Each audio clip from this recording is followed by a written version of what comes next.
Informasi pilihan berikutnya, sopir taksi online dikeroyok. Seorang sopir taksi online dikeroyok oleh sejumlah orang di kawasan Bandara Sultan Babuloh Ternate saat menjemput penumpangnya. Tak terima dianiaya, korban melapor ke Mapolsek Ternate Utara. Aksi pengeroyokan dialami seorang sopir taksi online di Bandara Sultan Babuloh Ternate, Maluku Utara. Penganiayaan ini terjadi saat sopir taksi online akan menjemput penumpang.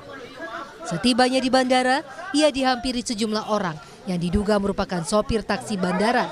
Kedua pihak sempat beradu mulut hingga terjadi penganiayaan terhadap korban.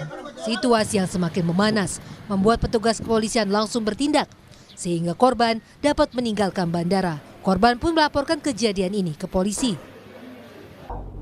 Pengemudi taksi online ini mengambil penumpang di area bandara.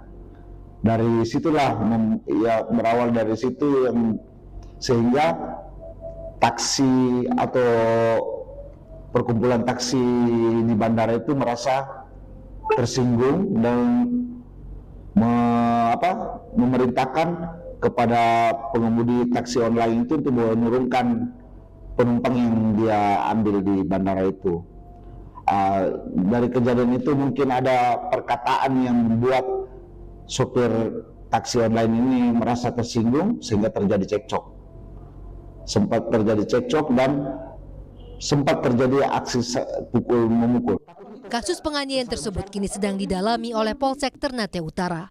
Agus Supriyanto, Kompas TV, Kota Ternate, Maluku Utara.